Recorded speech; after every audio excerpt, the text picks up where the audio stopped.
Hey guys, welcome to another book review. My name is Juan and I hope that you're doing very well. Today I'm going to talk about one of the best novels I have ever read, The Loser by Thomas Bernhard. As with all my book reviews, this is meant for everyone. People who have read the novel, people who might want to read it, and even people who have never heard of it or its author, so don't click away. Before I get into The Loser, I feel like I must talk about its author. I don't know about you, but I like knowing a little bit about writers. I don't need to be familiar with their whole biographies. In fact, I rarely read biographies, but I think it's interesting to know a few facts about the author's life, particularly those aspects of it that might be more illuminating when reading his or her work. And I do think that's particularly relevant in the case of Thomas Bernhard. I usually get interested in a writer after reading some of his or her works. I don't usually approach someone's books because I'm intrigued by their personal life. It is rather the other way around. I came to Thomas Bernhard's books knowing next to nothing about him. I think I only knew that he was from Austria. No one recommended his books to me personally, at least not that I can recall, but over the years I heard writers whose work I've read and admire heap praise on Bernhard's writing. Looking back, knowing at least something about his life and his reputation would only have made me enjoy them even more. And that is why I've decided to start off my review by talking about him. Thomas Bernhard was an Austrian writer who wrote in German. He was born in the Netherlands, where his mother was working at the time. I've read that she went to that country because she was single and wanted to avoid the scandal of having a child in those circumstances in Austria. The year was 1931 and only a few months later baby Thomas moved to Vienna, where he was raised by his grandparents. Later, in 1937, little Thomas moved to Bavaria with his newlywed mother, and later he lived in Austria. Thomas Bernhard died in 1989 in Switzerland by assisted suicide.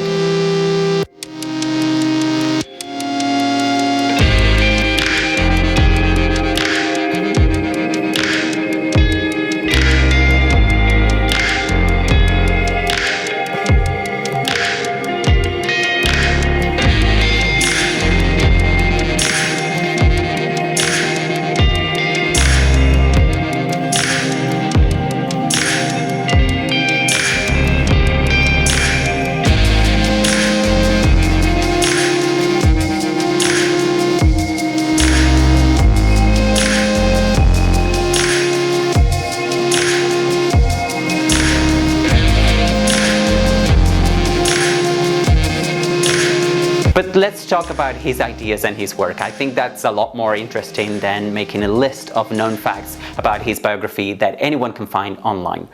Bernhard was always critical of Austria, and I think this is a key element in his work as a writer because it is something that transpires in his books. This characteristic appeals to me because, well, unless you have been living under a rock, as they say, you might have noticed that we're living through a time when nationalism seems to have come back in a big way. But in countries such as the United States, Brazil, India, the United Kingdom, so many governments promote nationalistic ideals and use inflammatory jingoistic rhetoric. You know, in those circumstances, reading Bernhard feels like an antidote, because if anything, I find it refreshing to read such good writing from someone who doesn't spare harsh criticism to his native country or his fellow countrymen. No doubt Austria's Nazi past was the source of Bernhard's problems with his native land, but I don't think he was a fan of Austria also for other reasons. He was critical of what he saw as the country's stupidity, crass sentimentalism, and boorishness. Although he was Austria's most acclaimed writer internationally, his harsh views on his country also cost him some criticism domestically. Now, I'm not Austrian, but if anyone from that Central European country watches this video and likes to weigh in on how Bernhard was, and perhaps still is, I don't know, viewed there, that is what the comment section below is for. Bernhard was outspoken, and many of his ideas made their way into his fiction writing. I think all writers put themselves in their novels one way or another, but I don't know of any other writer that made his presence felt in his fiction as much as Bernhard did.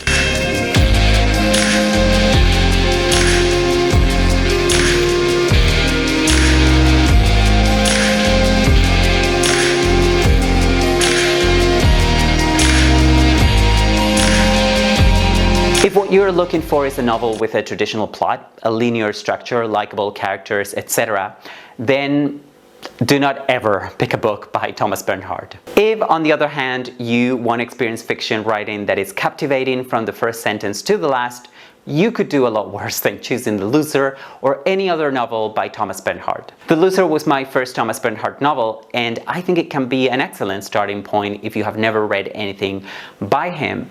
From what I gather, The Loser is not an atypical novel by Bernhard. The plot is ostensibly thin and there are only three main characters: Glenn Gould, Wertheimer, and the unnamed narrator, who are concert pianists who meet in their youth in Salzburg.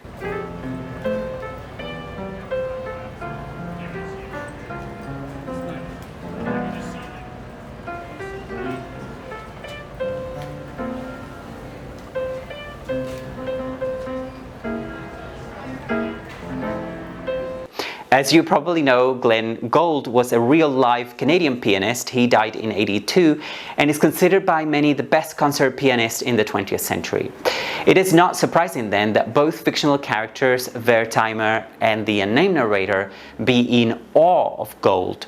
They cannot bear Gould's talent, so much so that the narrator and his friend both quit playing the piano altogether. The Loser was published in Austria in '83, so that's 1 year after Gould's death. He's already dead in The Loser, and I'm not going to make any more revelations about the plot because I think talking about plot is the least interesting and the most boring approach when discussing a novel, particularly a novel like The Loser, which has so little plot anyway. I'll just say that the loser of the title is Wertheimer, and leave it at that for the time being. Okay, let's talk instead about structure. The plot in Bernhard's novels may be thin, but the structure is always complex. In the case of The Loser, the structure is a continuous first-person interior monologue. This kind of structure is no for the faint of heart, and in the hands of a much lesser writer, it could be a dull, incomprehensible mess.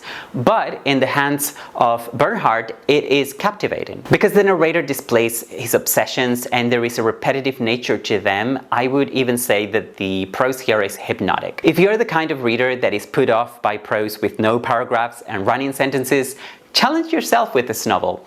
I almost read it in one sitting because once I picked it up, I couldn't let go of it.